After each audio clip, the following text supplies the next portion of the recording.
지우는 자신의 손목에서 반짝이는 다이아몬드 팔찌를 내려다보았다. 그것은 남편 태준이 지난 결혼기념일에 선물한 것이었다.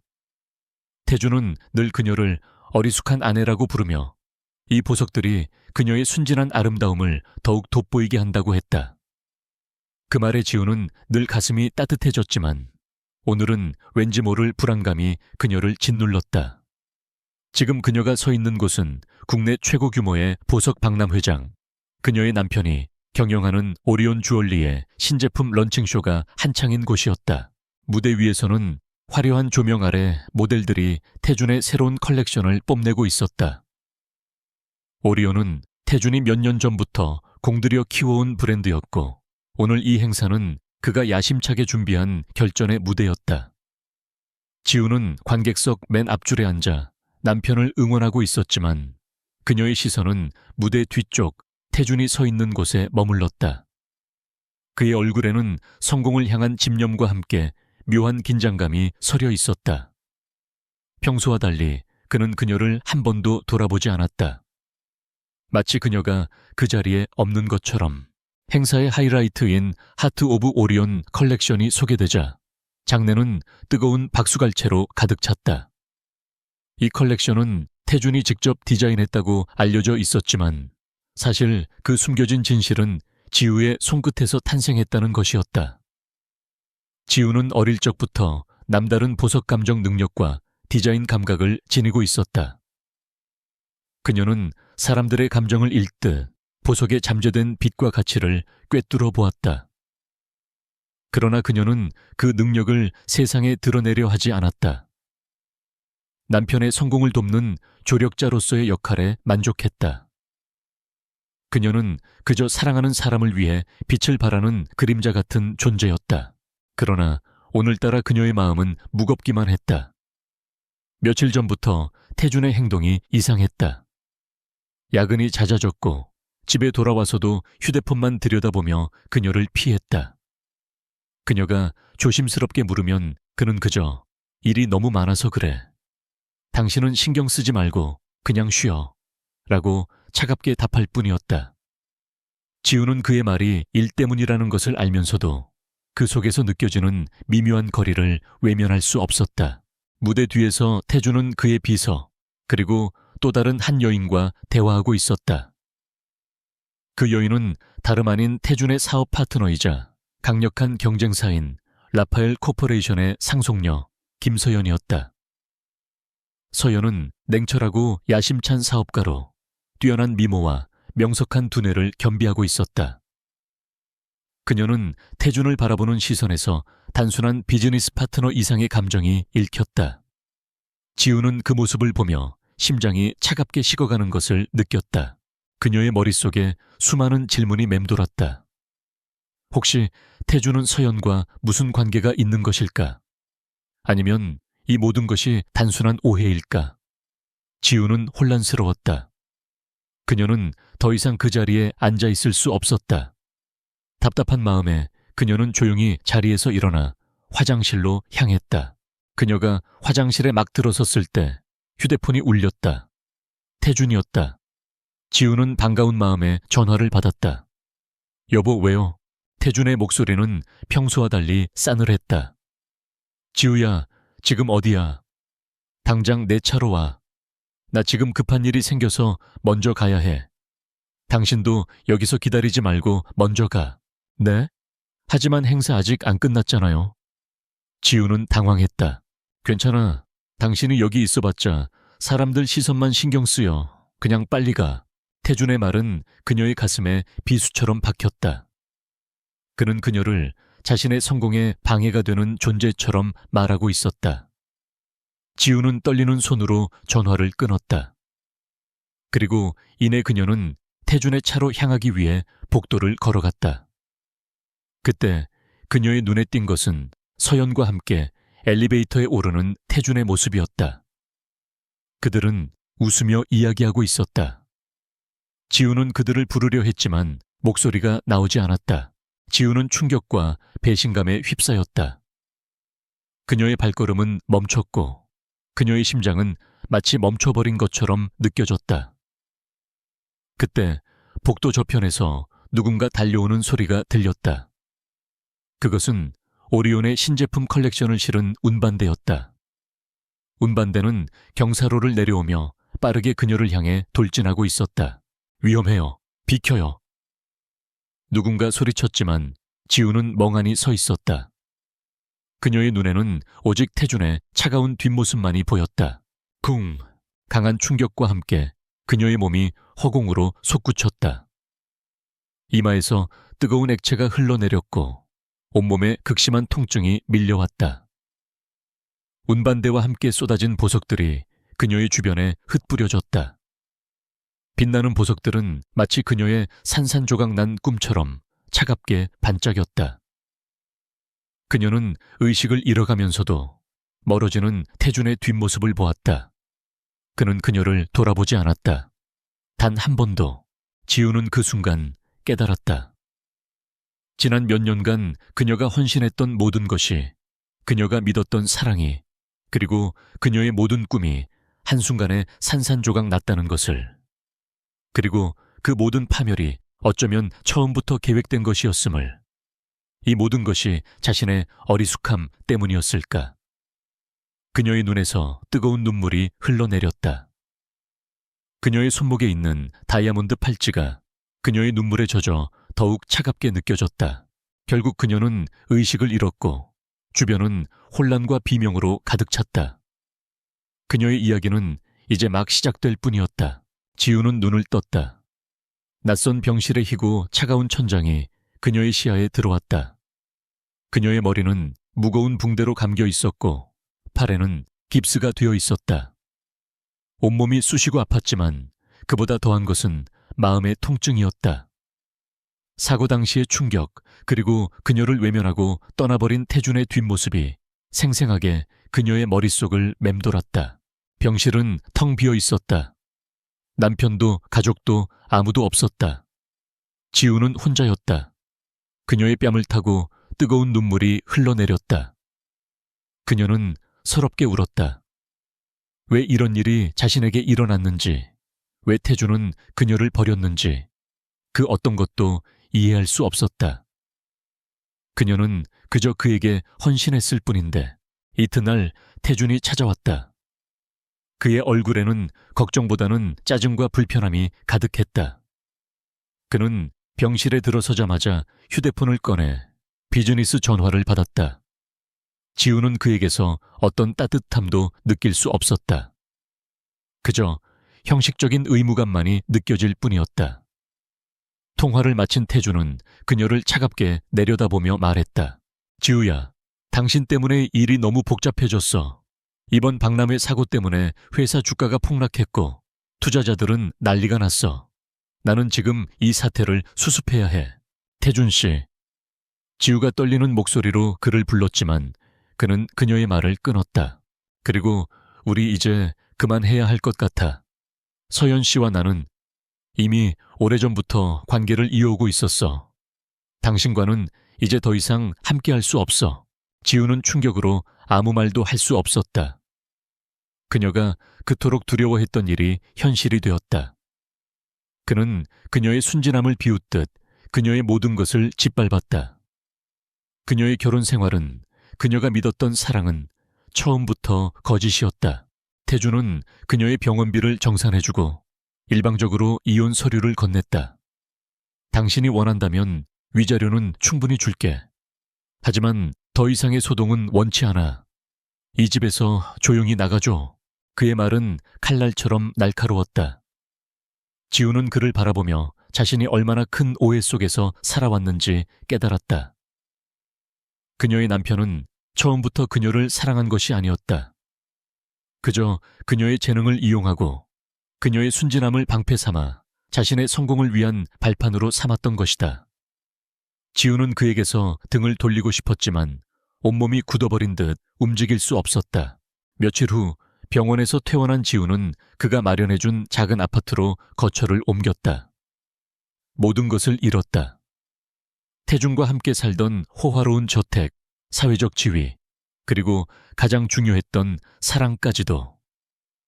그녀는 폐허 속에 홀로 남겨진 느낌이었다. 그녀의 세상이 무너져 내릴 때 그녀를 지탱해준 유일한 존재는 바로 딸 소미였다. 6살의 소미는 아직 어린 나이였지만 어른들보다 더 많은 것을 이해하고 있었다. 그녀의 눈에 비친 엄마의 슬픔을, 그녀의 손에 잡힌 엄마의 상처를 소미는 모두 느끼고 있었다. 엄마, 아프지 마요. 소미가 같이 있을게요. 소미는 작은 손으로 지우의 손을 꼭 잡았다. 그 작은 손의 온기가 지우의 심장을 녹였다. 소미는 지우가 슬퍼할 때마다 아무 말 없이 그녀의 곁에 앉아 그녀의 머리를 쓰다듬어 주거나 작은 그림을 그려주며 그녀를 위로했다.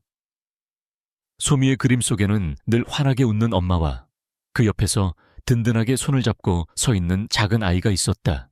지우는 소미를 보며 살아야 할 이유를 찾았다. 그녀는 더 이상 태준을 원망하고 슬퍼할 시간이 없었다. 그녀는 소미를 위해 다시 일어서야만 했다. 그러나 현실은 냉혹했다. 지우의 사고 소식과 이혼은 업계에 빠르게 퍼졌다.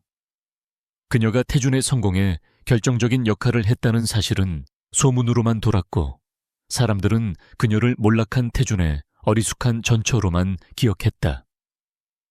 그녀는 일자리를 찾으려 했지만 모든 곳에서 그녀를 거절했다. 오리온의 방해 공작 때문이었다. 태준은 그녀가 다시 일어서지 못하도록 모든 길을 막고 있었다. 지우는 생계를 위해 무엇이든 해야 했다. 그녀는 길거리에서 직접 만든 작은 액세서리를 팔기 시작했다. 값싼 재료로 만들었지만 그녀의 뛰어난 디자인 감각은 여전했다. 그러나 사람들은 그녀의 작품보다는 그녀의 불행한 과거에 더 관심을 가졌다. 어느 날 소미는 길거리에서 액세서리를 팔고 있는 지우를 발견했다. 소미는 엄마의 모습이 초라하고 슬퍼 보여 가슴이 아팠다. 소미는 엄마에게 달려가 자신의 작은 손을 엄마의 손 위에 얹고 말했다. 엄마, 우리 집에 가요. 이제 아빠랑 살지 않아도 되니까 우리만의 집으로 가요. 그 말에 지우는 눈물이 터져 나왔다. 그녀는 소미를 꽉 껴안았다. 응, 우리 소미, 우리 집에 가자. 그날 이후 지우는 더 이상 좌절하지 않았다. 그녀는 소미를 위해 강해지기로 결심했다. 그녀는 태준이 그녀의 재능을 이용했듯이 그녀 역시 자신의 재능을 이용해 다시 일어서리라 다짐했다. 어느 날 밤 지우는 우연히 인터넷 뉴스에서 라파엘 코퍼레이션과 오리온의 합병 소식을 보게 되었다. 그 기사에는 태준과 서연이 나란히 서서 환하게 웃고 있는 사진이 있었다. 그들의 웃음 뒤에 숨겨진 진실을 지우는 누구보다 잘 알고 있었다. 그녀의 마음속에 복잡한 감정이 뒤섞였다. 그녀는 태준이 그녀를 버린 이유가 단순히 서연과의 관계 때문만은 아님을 직감적으로 깨달았다. 그 뒤에는 더 거대한 음모와 배신이 숨겨져 있을 것이다. 태준은 서연의 거대한 배경을 얻기 위해 그녀를 이용했고 그녀가 장애물이 되자 가차없이 내버렸을 것이다. 지우는 복수를 다짐했다. 그러나 그녀의 복수는 단순히 태준을 무너뜨리는 것이 아니었다. 그녀는 자신의 명예를 되찾고 그녀의 재능을 다시 세상에 드러내고 그녀와 소미가 다시 행복하게 살 수 있는 온전한 삶을 되찾는 것이었다. 그녀는 더 이상 어리숙한 아내가 아니었다. 그녀는 이제 지우라는 이름으로 자신의 삶을 되찾기 위한 싸움을 시작하려 했다. 그녀는 컴퓨터를 켜고 과거에 그녀가 디자인했던 수많은 스케치를 다시 꺼내보았다. 그 스케치들은 그녀의 꿈이자 그녀의 희망이었다. 그녀는 이 꿈을 포기할 수 없었다. 그때 갑자기 이메일 알림이 떴다. 발신자는 알 수 없는 익명의 계정이었다. 이메일에는 당신의 재능은 이대로 묻히기에는 너무 아깝습니다. 라는 짧은 문장과 함께 하나의 첨부 파일이 들어있었다. 지우는 망설였다. 혹시 태준의 함정일까? 그러나 그녀는 호기심을 이기지 못하고 파일을 열었다. 그 안에는 그녀가 과거에 디자인했던 보석들을 누군가 복원하여 만든 듯한 3D 렌더링 이미지가 들어있었다. 그리고 그 이미지 아래에는 곧 당신을 찾아뵙겠습니다. 라는 문장이 추가되어 있었다. 지우는 이 알 수 없는 메시지의 의미를 파악하기 위해 온 신경을 집중했다. 쥐의 집 초인종이 울렸다. 그녀는 불안한 마음으로 문을 열었다. 며칠 전 그녀에게 의문의 이메일을 보낸 이가 누구인지 그녀는 밤낮으로 고민했었다. 문 밖에는 고급스러운 정장을 입은 중년의 남성이 서 있었다. 그의 눈빛은 날카롭고 깊었으며 그에게서 풍겨나오는 위압감은 태중과는 비교할 수 없을 정도로 거대했다. 이지우 씨 되십니까? 남성은 낮은 목소리로 물었다. 지우는 경계하며 고개를 끄덕였다. 누구세요? 저는 이강우 회장님의 비서실장 김민준입니다. 회장님께서 이지우 씨를 뵙고 싶어 하십니다. 지우는 이강우라는 이름에 놀라움을 금치 못했다. 이강구는 전설적인 인물이었다. 재계에서 그의 이름은 마이더스의 손으로 통했다. 그가 손을 댄 사업은 모두 성공했고 그의 기업인 DK그룹은 이미 대한민국을 넘어 세계적인 기업으로 성장해 있었다. 그토록 거대한 인물이 왜 자신을 찾는지 지우는 도저히 이해할 수 없었다. 김민준 실장은 그녀의 당황스러운 표정을 읽었는지 조용히 말을 이었다. 이만하면 충분히 아실 겁니다. 회장님께서 이지우 씨의 재능을 높이 평가하고 계십니다. 지우는 그가 말하는 재능이 무엇을 의미하는지 어렴풋이 짐작했다. 그녀가 태준을 위해 디자인했던 수많은 작품들. 그것들은 그녀의 이름으로 세상에 나오지 않았지만 업계 전문가들 사이에서는 이미 오리온에 숨겨진 디자이너에 대한 소문이 파다했다. 지우는 잠시 망설였다. 태준과 얽히고 싶지 않았다. 하지만 동시에 그녀에게 이강우 회장의 제안은 절망 속에서 찾아온 유일한 희망처럼 느껴졌다. 그녀는 마지막으로 이 남자를 믿어보기로 결정했다. 알겠습니다. 뵙죠. 다음 날 지우는 김민준 실장과 함께 DK그룹의 본사로 향했다. 거대한 빌딩은 마치 하나의 왕국처럼 느껴졌다. 꼭대기층에 위치한 회장실은 서울의 정형이 한눈에 내려다 보이는 곳이었다. 그곳에서 지우는 이강우 회장을 처음으로 마주했다. 이강우 회장은 태준보다 훨씬 나이가 많아 보였지만 그의 눈빛은 젊고 강렬했다. 그는 지우가 들어서자마자 자리에서 일어나 그녀에게 다가왔다. 이지우 씨, 만나서 반갑습니다. 당신의 재능에 대해 듣고 나서 꼭 한번 직접 만나고 싶었습니다. 이강우 회장은 태중과는 완전히 다른 종류의 사람이었다.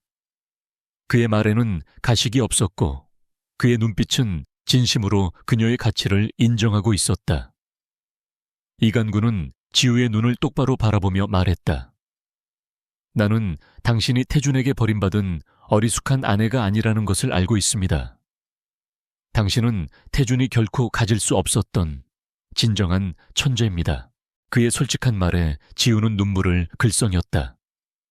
그녀를 천재라고 불러준 사람은 태준이 아니라 바로 이 남자였다. 이강구는 그녀의 과거 상처를 들추지 않았다. 대신 그는 그녀의 현재와 미래를 이야기했다. 당신에게 두 가지 제안을 하고 싶습니다. 첫째, DK그룹의 주얼리 사업부 총괄 디자이너 자리를 맡아주십시오. 둘째, 당신의 딸, 소미를 내가 돌보겠습니다. 당신이 온전히 일에 집중할 수 있도록 소미가 안전하고 행복하게 지낼 수 있는 환경을 제공하겠습니다. 지우는 믿을 수 없었다. 그는 그녀에게 일자리와 함께 딸의 미래까지 보장해주겠다고 했다. 지우는 이강우 회장의 제안이 단순히 그녀의 재능을 이용하기 위한 것이 아니라 진심으로 그녀를 돕고 싶어 하는 마음에서 비롯된 것임을 직감했다. 지우는 이강우 회장의 제안을 받아들였다. 그리고 그날 이후 그녀의 삶은 완전히 바뀌었다. 그녀는 DK그룹의 호화로운 회장 관저로 거처를 옮겼고 소미는 그곳에서 최고의 보육 환경과 교육을 받게 되었다. 처음에는 모든 것이 어색했다. 지우는 여전히 태준에 대한 상처와 이강우 회장에 대한 경계심을 완전히 풀지 못했다.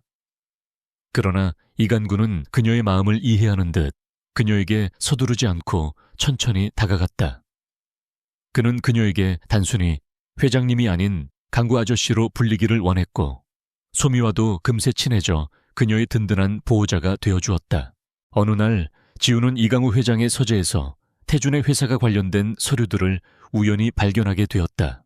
서류들에는 태준이 라파엘 코퍼레이션과 비밀리에 맺은 계약 내용, 그리고 그가 오리온의 자산을 빼돌려 서연과 함께 새로운 회사를 설립하려는 정황들이 상세하게 기록되어 있었다. 지우는 이강우 회장이 처음부터 태준의 모든 음모를 알고 있었음을 깨달았다. 그날 밤 이강우 회장은 그녀에게 자신의 과거 이야기를 털어놓았다. 태준은 한때 나의 오른팔이었네. 내가 아끼고 믿었던 동생 같은 존재였지. 하지만 그는 자신의 야심을 위해 나를 배신하고 나의 사업 기밀을 빼돌려 오리온을 세웠네. 나는 그의 배신으로 인해 한때 모든 것을 잃을 뻔했지. 하지만 나는 다시 일어섰고 그에게 갚아줄 것을 준비하고 있었네. 이강우 회장은 지우에게 자신의 복수를 위한 카드가 되어달라고 부탁했다. 그는 그녀의 재능을 이용해 오리온과 라파엘 코퍼레이션을 무너뜨리고 자신의 명예와 정의를 되찾고 싶어 했다. 지우는 이강우 회장의 복수가 단순히 개인적인 원한 때문이 아니라 정의를 실현하기 위한 것임을 깨달았다. 그녀는 그에게서 자신의 상처와 닮은 고통을 보았다. 지우는 이강우 회장의 손을 잡았다. 회장님, 제가 돕겠습니다. 태준이 저를 버린 것처럼 저도 더 이상 그에게 얽매이지 않겠습니다. 저는 제 스스로의 힘으로 저의 명예를 되찾고 싶습니다. 그녀의 눈빛은 더 이상 과거의 어리숙한 아내의 것이 아니었다. 그녀의 눈은 이제 복수와 희망으로 불타고 있었다. 그녀는 이강우 회장의 손을 잡고 새로운 삶, 새로운 전쟁에 뛰어들기로 결심했다. 이강구는 그런 그녀를 보며 흐뭇하게 미소 지었다. 그는 그녀에게서 단순한 복수심이 아닌 강인한 의지와 빛나는 재능을 보았다. 그는 그녀가 자신의 복수를 이룰 무기가 아닌 진정한 파트너가 될 것임을 직감했다. 이제 지우는 더 이상 혼자가 아니었다.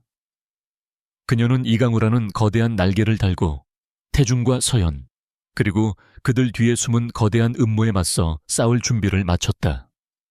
그녀의 복수는 이제 막 시작될 참이었다. 지우는 이강우 회장의 관저에서 눈을 떴다. 창밖으로는 햇살이 쏟아져 들어왔고 정원에는 소미의 웃음소리가 들렸다. 소미는 이강우 회장이 선물한 강아지 루비와 함께 즐겁게 뛰어놀고 있었다. 그 모습을 보며 지우는 지난날의 악몽 같은 시간을 떠올렸다. 작은 단칸방에서 소미와 함께 떨었던 추위, 한 끼 식사를 위해 길거리에서 액세서리를 팔아야 했던 초라함. 이 모든 것이 불과 며칠 전의 일이었다. 이강우 회장은 그녀와 소미에게 새로운 삶을 선물했다. 그는 약속대로 그녀에게 DK그룹의 주얼리 사업부 총괄 디자이너 자리를 내주었고 소미를 위한 최고의 보육 환경을 마련해 주었다. 지우는 처음에는 모든 것이 어색하고 부담스러웠다. 이 넓은 집, 이 많은 사람들, 그리고 이강우 회장의 진심이 담긴 배려가 그녀를 혼란스럽게 만들었다. 태준의 배신으로 인해 그녀는 세상의 모든 친절을 의심하게 되었다. 그러나 이강구는 그녀에게 어떤 대가도 바라지 않았다. 그는 그저 그녀가 온전히 자신의 재능을 펼칠 수 있도록, 그리고 그녀의 딸이 행복하게 자랄 수 있도록 돕고 싶어 했다. 그는 지우를 DK그룹의 총괄 디자이너로 소개하기보다는 지우 씨라고 부르며 그녀의 개인적인 삶을 존중해 주었다.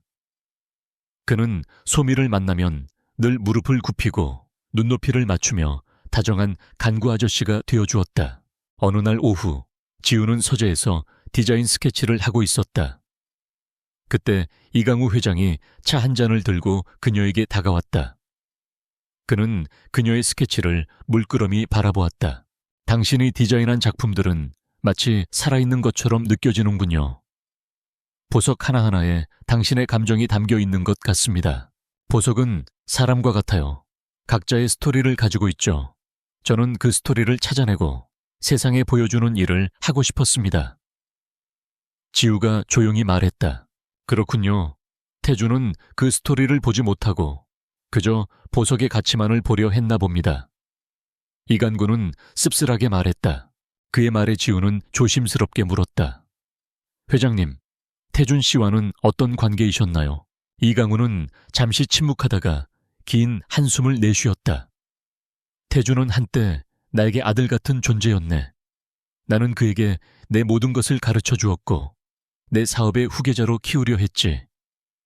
하지만 그는 자신의 야심을 위해 나를 배신하고 내가 구상하던 오리온 프로젝트를 빼돌려 자신의 회사로 만들었네. 나는 한순간에 모든 것을 잃을 뻔했지.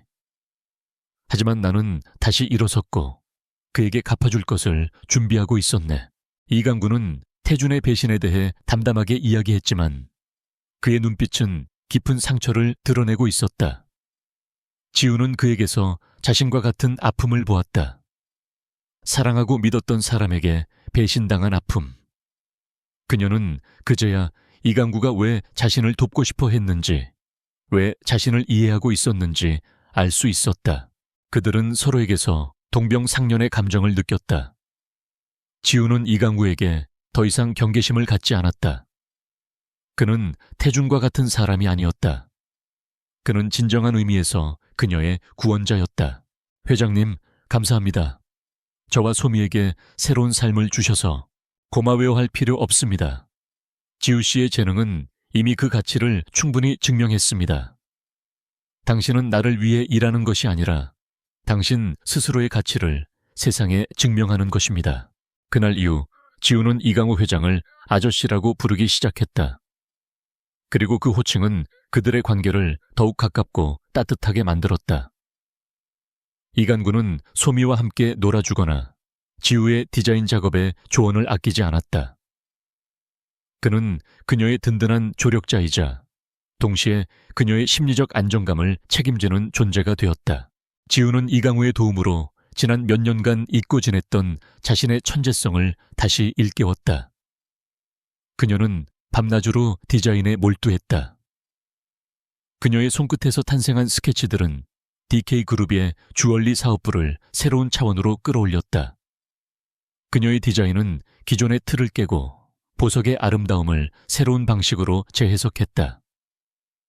그녀의 작품은 시장에 뜨거운 반응을 얻었고 DK그룹의 주얼리 사업부는 빠르게 성장하기 시작했다. 이강우 회장은 지우의 성공을 보며 진심으로 기뻐했다. 그는 그녀의 재능을 믿었고 그녀의 성공은 그에게 단순한 비즈니스적 성과를 넘어 한 인간의 상처를 치유하는 과정처럼 느껴졌다. 그는 지우에게서 잃어버렸던 신뢰와 희망을 다시 찾았다. 지우는 이제 더 이상 태준의 어리숙한 전처가 아니었다. 그녀는 이강우라는 든든한 날개 아래 자신의 재능과 능력을 마음껏 펼치는 당당한 여성으로 거듭났다. 그녀는 이제 모든 것을 잃었던 과거의 자신을 뒤로하고 새로운 삶을 향해 힘차게 나아가고 있었다. 이강우 회장은 지우가 그에게 단순한 복수의 도구가 아니라 진정한 사랑이 될 수 있음을 직감적으로 느꼈다. 그는 그녀와 소미에게서 잃어버렸던 가족의 따뜻함을 다시 발견했다. 그는 지우를 사랑하게 되었다. 그러나 그는 아직 그녀에게 자신의 마음을 드러내지 않았다. 그는 그녀가 온전히 자신의 상처를 극복하고 자신의 힘으로 일어설 수 있을 때까지 기다리고 싶었다. 그의 기다림은 길지 않았다. 지우는 이제 더 이상 태준을 원망하지 않았다.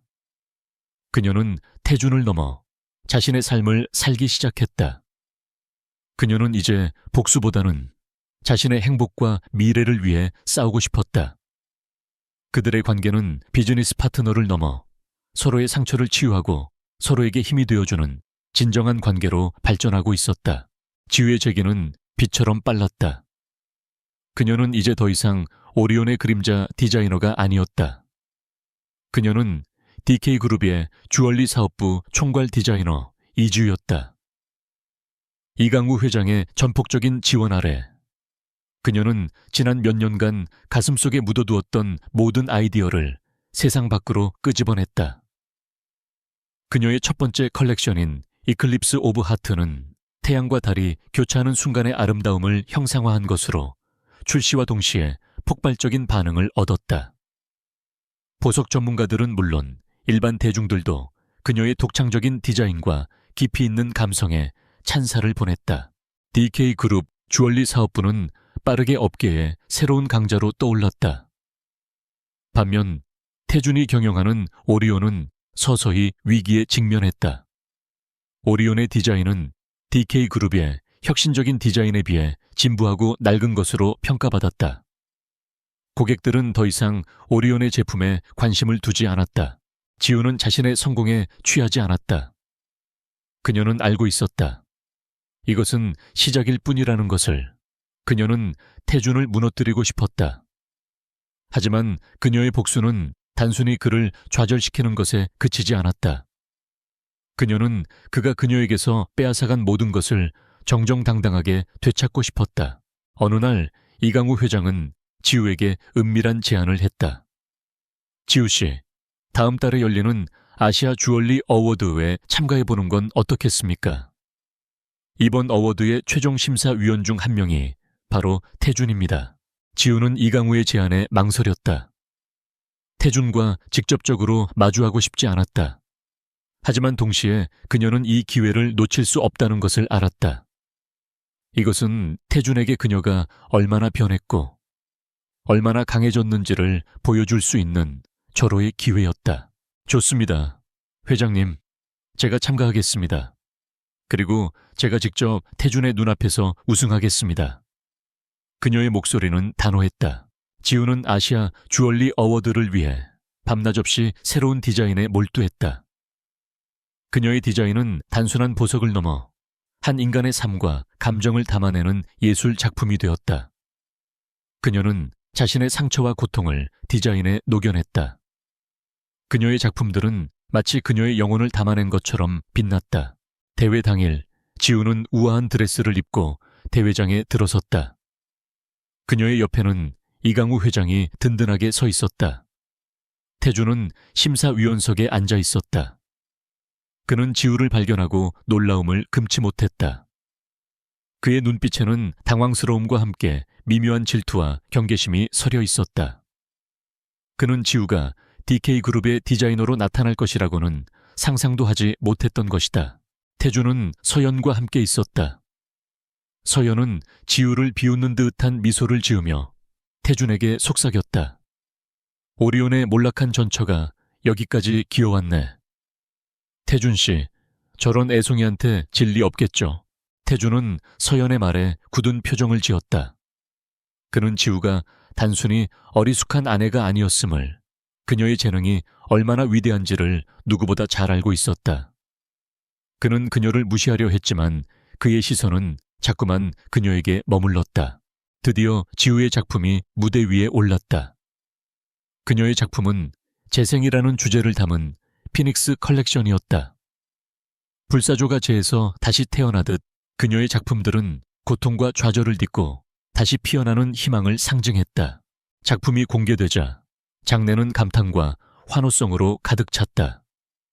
심사위원들은 그녀의 작품에 대해 극찬을 아끼지 않았다. 특히 태준의 표정은 굳어갔다. 그는 그녀의 작품에서 자신이 버렸던, 그리고 자신이 이용했던 그녀의 순수한 재능을 보았다. 그녀의 작품은 그에게 깊은 후회와 함께 뼈아픈 패배감을 안겨주었다. 시상식이 시작되었다.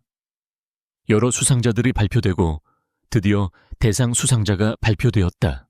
올해의 아시아 주얼리 어워드 대상 수상자는 DK그룹의 총괄 디자이너 이지우 씨입니다. 장내는 뜨거운 박수갈채로 가득 찼다. 지우는 눈물을 글썽이며 무대 위로 올라섰다. 그녀는 수상 소감을 말하며 이강우 회장에게 고마움을 표했다. 그리고 그녀의 시선은 태준에게 향했다. 태준은 그녀를 외면하려 했지만 그녀의 눈빛을 피할 수 없었다. 이 작품은 저에게 상처를 주었던 모든 것을 극복하고 다시 일어선 저의 이야기입니다. 이 작품을 통해 저는 저를 짓밟았던 모든 이들에게 보여주고 싶었습니다. 진정한 아름다움은 그 어떤 시련 속에서도 결코 사라지지 않는다는 것을 지우의 말은 태준에게 직접적으로 겨냥된 것이었다. 태준은 그녀의 말에 얼굴이 붉게 달아올랐다. 그는 그녀가 던진 도전장을 받아들였다. 그는 더 이상 그녀를 무시할 수 없었다. 행사가 끝난 후 태준은 지우에게 다가갔다. 그는 차가운 표정으로 그녀에게 말했다. 이지우, 당신이 얼마나 달라졌는지 알겠어. 하지만 당신이 이강우의 꼭두각시 노릇을 한다는 것도 잘 알고 있어. 이 게임은 아직 끝나지 않았어. 지우는 미소를 지었다. 그녀의 미소는 차갑고 단호했다. 태준 씨, 저는 누구의 꼭두각시도 아닙니다. 저는 이제 제 스스로의 힘으로 서 있습니다. 그리고 이 게임은 당신이 시작했고 제가 끝낼 겁니다. 그들의 대화는 짧았지만 그 속에 담긴 긴장감은 칼날처럼 날카로웠다. 태준은 지우의 눈빛에서 자신을 뛰어넘는 강인함과 지혜를 보았다. 그는 이제 그녀를 어리숙한 아내가 아닌 자신의 가장 강력한 적수로 인정해야 했다. 지우의 승리는 단순한 개인의 영광이 아니었다. 그것은 태준에게 보내는 선전포고이자 그녀가 다시 일어섰음을 세상에 알리는 공식적인 신호탄이었다. 그리고 이 모든 것을 지켜보던 이강우 회장은 그녀를 향해 따뜻한 미소를 지었다. 그의 눈에는 복수심을 넘어선 깊은 사랑과 존경이 담겨 있었다. 그는 그녀가 자신의 복수를 이룰 파트너가 아니라 평생을 함께할 동반자임을 직감했다. 지우의 피닉스 컬렉션이 대상을 수상하면서 DK그룹 주얼리 사업부는 업계의 핫 이슈로 떠올랐다. 언론은 혜성처럼 등장한 천재 디자이너 이지우에 대한 찬사를 쏟아냈고 그녀의 과거와 현재에 대한 관심은 폭발적이었다. 물론 태준과의 불행했던 결혼 생활과 사고에 대한 이야기도 다시 수면 위로 떠올랐다. 하지만 이제 지우는 그 모든 것을 당당하게 마주할 수 있었다. 그녀의 옆에는 이강우라는 든든한 날개가 있었고 그녀의 손에는 자신의 힘으로 이룬 성공이 쥐어져 있었다. 어느 날 태준은 지우에게 전화를 걸었다. 그의 목소리에는 과거의 오만함 대신 미묘한 불안감이 서려 있었다. 지우야, 오랜만이네. 요즘 잘 지내는 것 같아서 다행이야. 용건이 뭐죠? 지우는 차갑게 대꾸했다. 그의 위선적인 말투에 그녀의 심장이 다시 차갑게 굳어졌다. 이렇게 차갑게 대할 필요 없잖아. 어쨌든 우리 한때는 부부였는데 당신이 DK그룹에서 성공한 건 나도 기뻐. 하지만 당신이 날 상대하려는 건가? 그거라면 멈추는 게 좋을 거야. 이강우 회장이 당신을 어떻게 이용하려는 건지 모르는 거야. 태준은 그녀의 성공을 질투하며 그녀를 흔들려는 시도를 했다. 하지만 지우는 이미 그의 속셈을 꿰뚫고 있었다. 태준 씨, 당신이 저를 버리고 제 모든 것을 빼앗아갔을 때 저는 이미 당신과 남보다 못한 관계가 되었습니다. 저는 누구에게도 이용당하지 않습니다. 저는 이제 제 자신의 힘으로 제 길을 갈 겁니다. 이강우 회장님은 저에게 날개를 달아주셨을 뿐 제가 날아가는 길은 제가 선택합니다. 지우의 단호한 말에 태준은 아무 말도 하지 못했다. 그는 더 이상 그녀를 조종할 수 없다는 것을 깨달았다.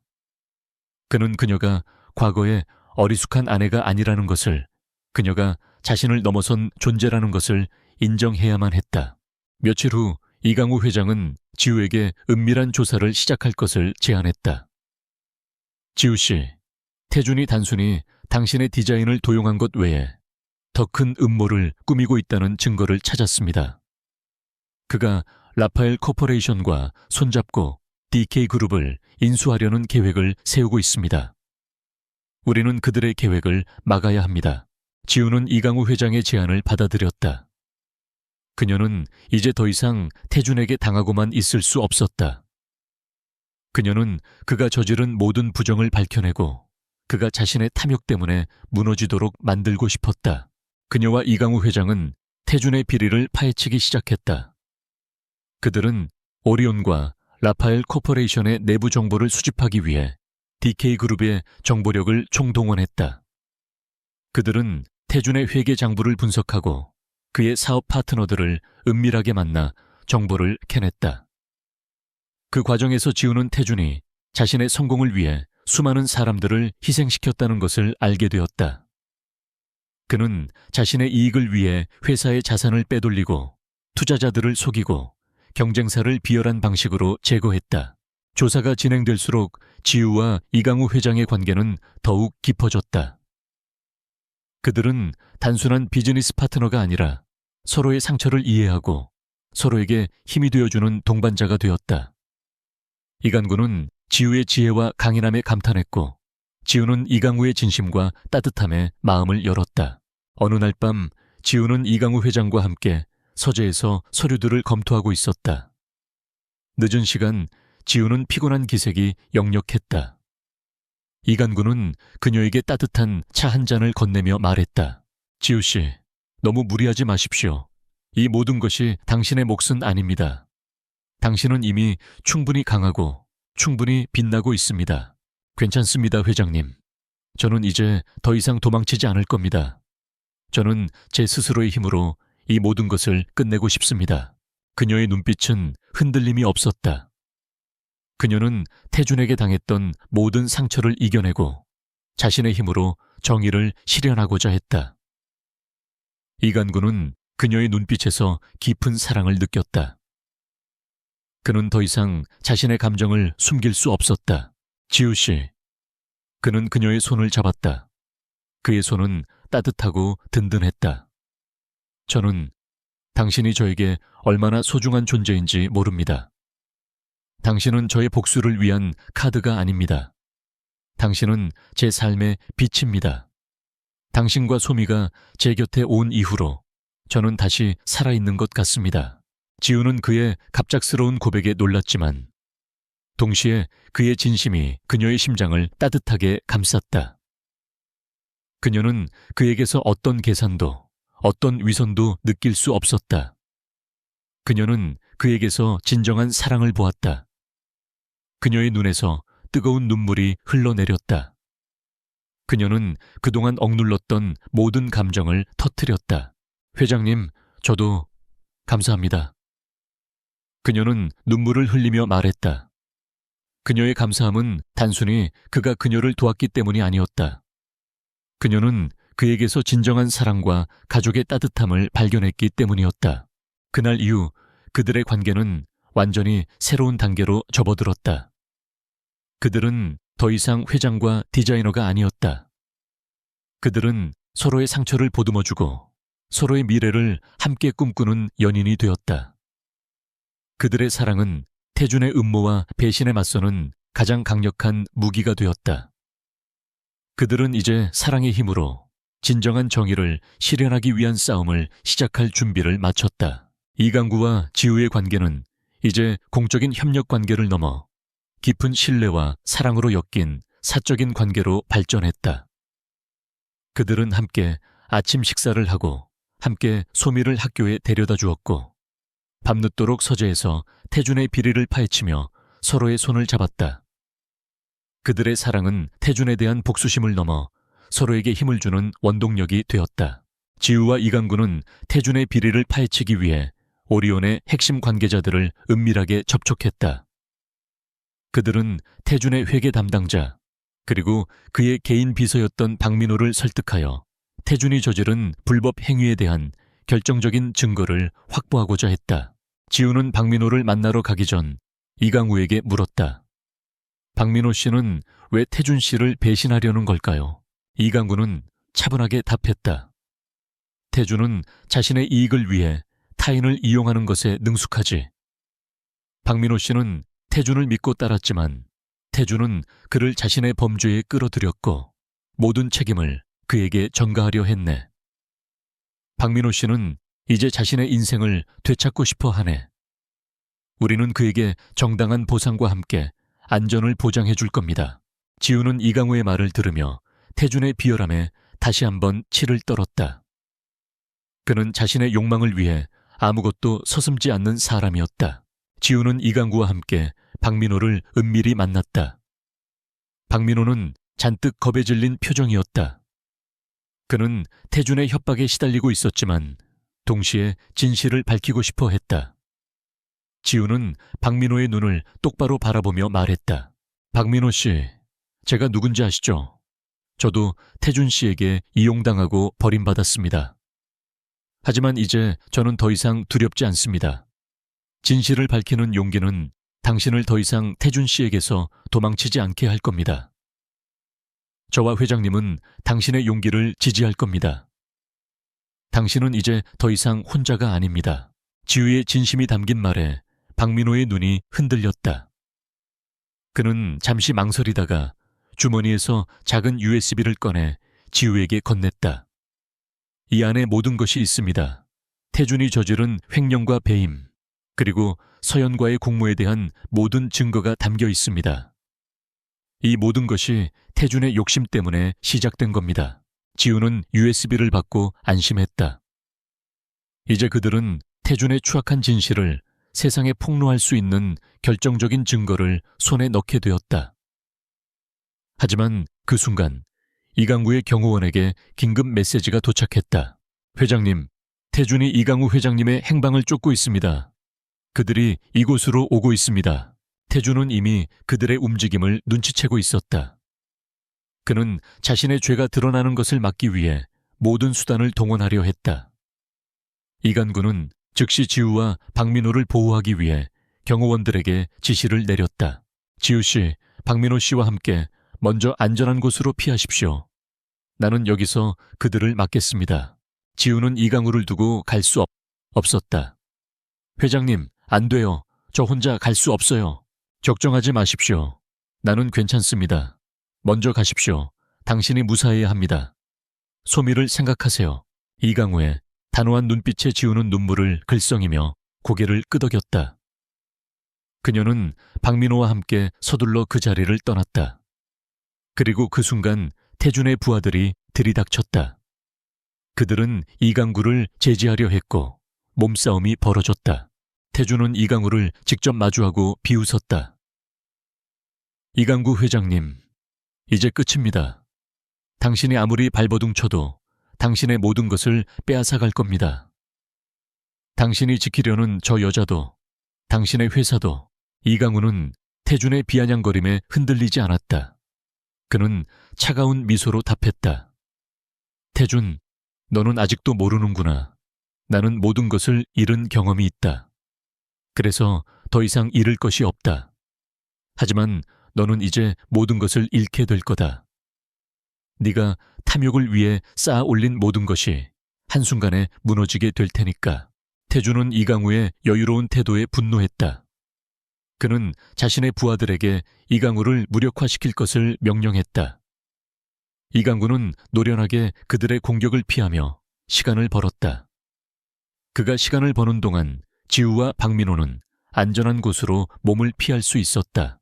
지우는 안전한 곳으로 이동하면서도 이강구에 대한 걱정으로 심장이 타들어갔다. 그녀는 그가 자신을 위해 모든 것을 희생하려 한다는 것을 알고 있었다.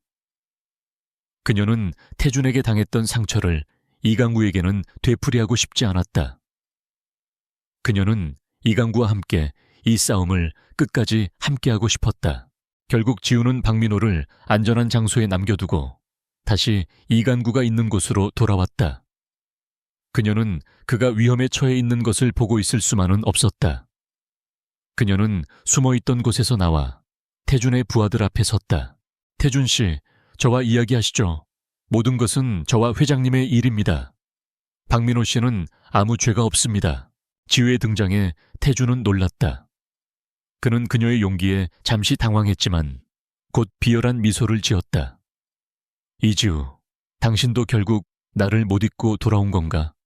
아니면 이강우의 허세에 속아 넘어간 건가? 지우는 태준의 비아냥거림에 흔들리지 않았다. 당신이 틀렸습니다. 저는 당신에게 돌아온 것이 아니라 당신을 무너뜨리러 왔습니다. 당신이 저에게 빼앗아간 모든 것을 되찾고 당신이 저지른 모든 죄를 세상에 드러낼 겁니다. 그녀의 눈빛은 강렬했다. 태준은 그녀에게서 과거의 어리숙함을 찾아볼 수 없었다.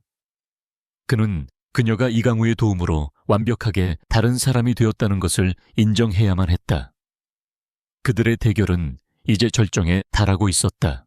지우가 태준의 부하들 앞에 당당히 나타난 순간 긴장감은 극에 달했다. 태준은 지우의 예상치 못한 행동에 잠시 당황했지만 곧 비열한 미소를 지었다. 그는 지우가 자신을 무너뜨릴 수 있다고 믿지 않았다. 그에게 지우는 여전히 과거의 나약하고 어리숙한 전처일 뿐이었다. 이지우, 당신이 얼마나 달라졌는지 알겠어. 하지만 당신이 날 이길 수 있다고 생각하나? 당신은 결국 이강우의 허세에 속아 넘어간 꼭두각시일 뿐이야. 내가 당신에게서 빼앗은 모든 것을 다시 가져가려는 건가? 그거라면 꿈도 꾸지 마. 태준은 비웃으며 말했다. 하지만 그의 눈빛에는 불안감과 함께 알 수 없는 두려움이 서려 있었다. 그는 지우가 더 이상 자신이 조종할 수 있는 대상이 아님을 직감적으로 느끼고 있었다. 지우는 태준의 비아냥거림에 흔들리지 않았다. 그녀는 차분하고 단호한 목소리로 말했다. 태준 씨, 당신이 틀렸습니다. 저는 당신에게 돌아온 것이 아니라 당신을 무너뜨리러 왔습니다. 당신이 저에게서 빼앗아간 모든 것을 되찾고 당신이 저지른 모든 죄를 세상에 드러낼 겁니다. 당신은 이제 더 이상 저를 두렵게 할 수 없습니다. 당신의 탐욕은 당신 자신을 파멸시킬 겁니다. 지우의 말은 태준의 심장을 찔렀다. 그의 눈이 흔들렸다. 그때 이강구가 지우에게 다가와 그녀의 어깨를 감쌌다. 그의 눈빛은 지우에게는 따뜻하고 든든했지만 태준에게는 차갑고 날카로운 경고였다. 태준, 이제 그만해. 네가 저지른 모든 죄는 이제 곧 세상에 드러날 거야. 더 이상 추하게 발버둥 치지 말고 네 죄를 인정해. 이강구, 너는 왜 자꾸 내 앞길을 막는 거야? 모든 것은 내 것이었어. 내 야심을 위해 필요했던 것뿐이라고. 태준은 절규하듯 외쳤다. 그는 자신의 모든 실패를 이강우의 탓으로 돌리고 싶어 했다. 그는 자신의 탐욕과 죄를 인정하고 싶지 않았다. 그때 지우는 품속에서 작은 USB를 꺼내 들었다. 태준 씨, 이 안에 당신이 저지른 모든 비리가 담겨 있습니다. 당신이 오리온의 자산을 횡령하고 라파엘 코퍼레이션과 손잡고 DK 그룹을 인수하려 했던 모든 계획들이 이제 이 모든 증거들은 세상에 공개될 겁니다. 지우의 말에 태준은 충격으로 굳어버렸다. 그는 자신의 모든 음모가 발각되었다는 사실에 믿을 수 없었다. 그는 분노에 가득 찬 얼굴로 부하들에게 소리쳤다. 당장 저 여자에게서 USB를 빼앗아. 빨리. 태준의 부하들이 지우에게 달려들었다. 하지만 이강구와 그의 경호원들이 그들을 막아섰다. 이강구는 노련한 실력으로 부하들을 제압했고 지우는 그 틈을 타 박민호가 숨어있는 곳으로 달려갔다. 박민호 씨, 여기 있습니다. 이 USB를 가지고 경찰에 가세요. 그리고 모든 것을 증언해 주세요. 박민호는 지우의 손에 쥐어진 USB를 받았다. 그의 눈에는 망설임이 없었다.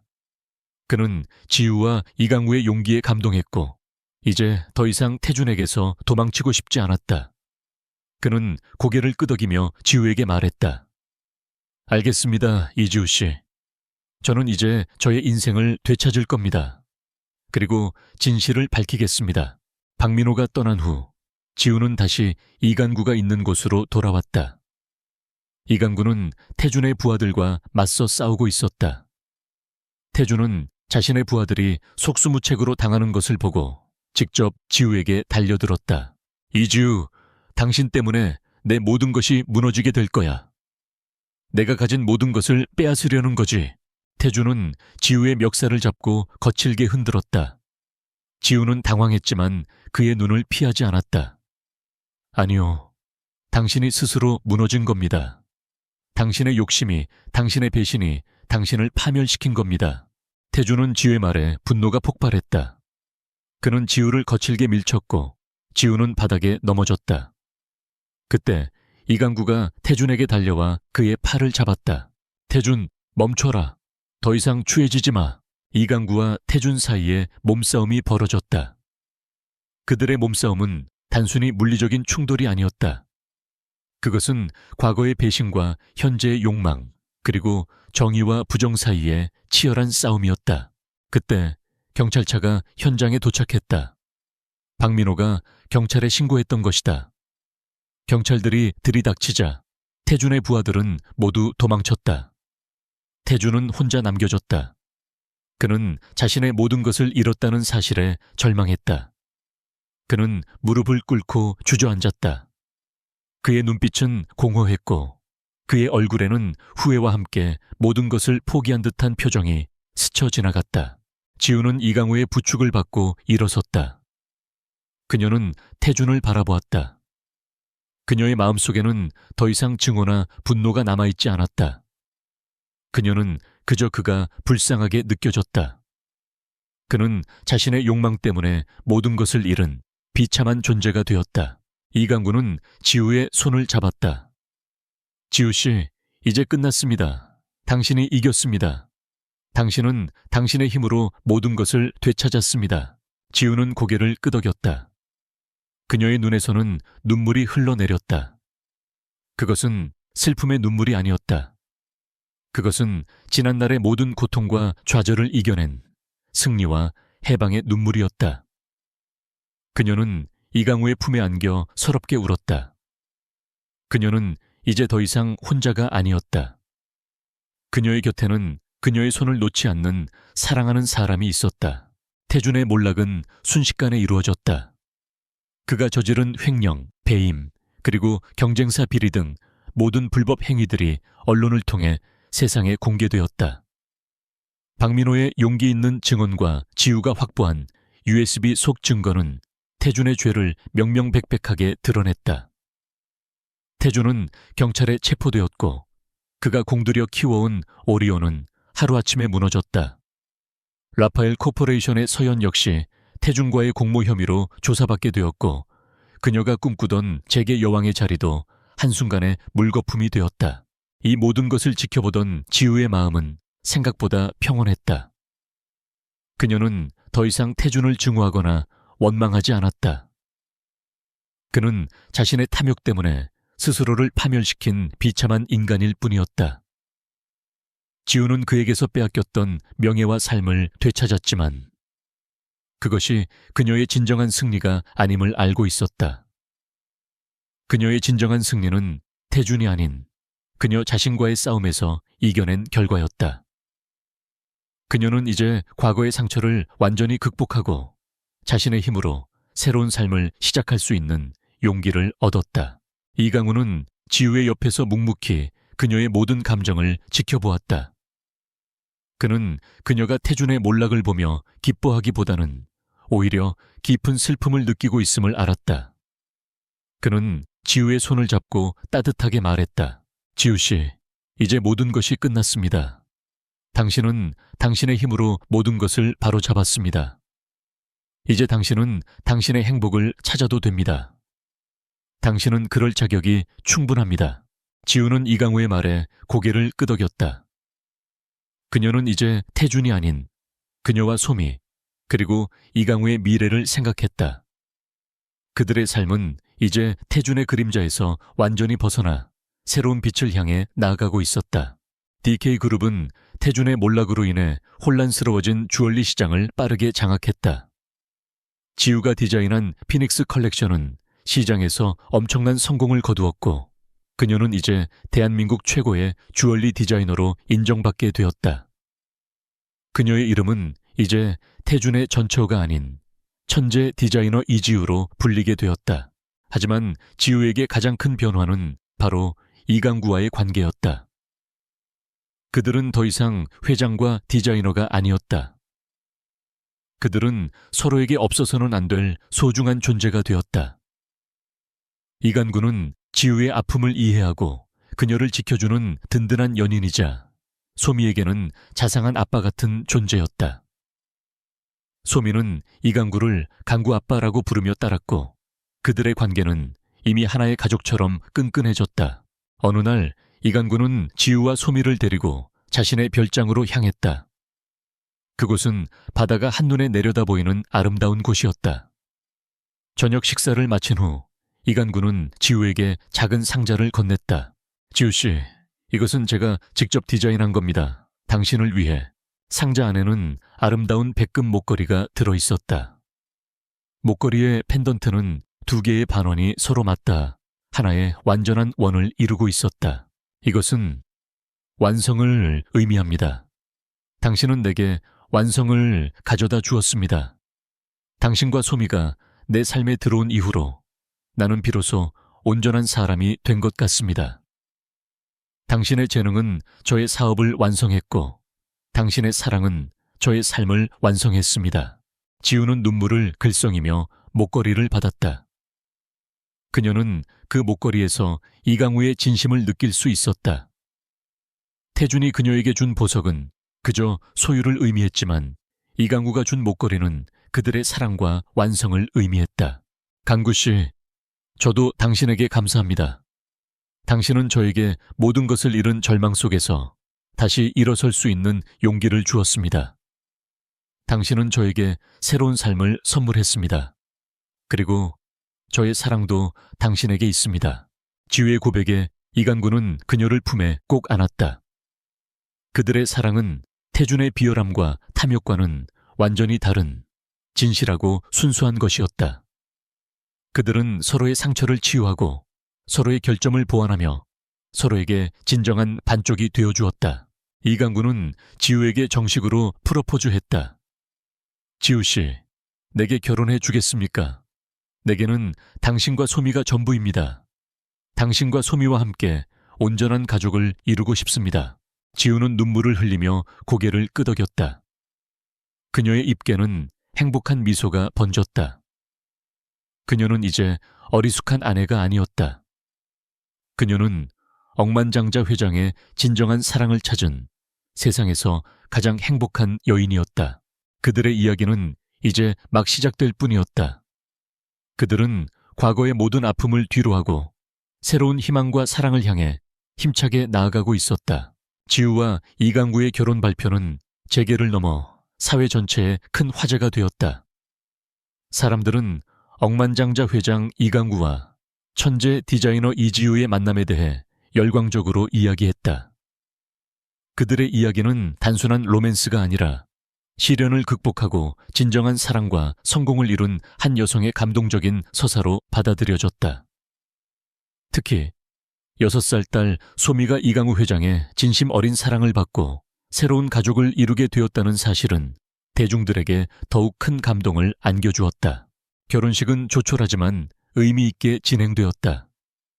화려한 호텔 대신 그들의 보금자리가 될 이강우의 관저 정원에서 소수의 지인들만 참석한 가운데 열렸다. 지우는 이강구가 직접 디자인한 완성이라는 의미를 담은 백금 목걸이를 하고 순백의 드레스를 입었다. 그녀의 손을 잡은 이강우의 눈빛은 그 어느 때보다 따뜻하고 진심이 가득했다.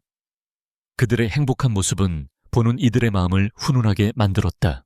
결혼식 내내 소미는 엄마와 이강우 아저씨의 손을 꼭 잡고 있었다. 소미의 눈에는 불안함 대신 안도감과 행복이 가득했다. 그녀의 작은 손은 지우에게는 세상에서 가장 따뜻한 손이었고 이강구에게는 새로운 삶을 선물해준 손이었다. 소미는 이제 더 이상 엄마의 불행을 지켜보며 슬퍼하지 않아도 되었다.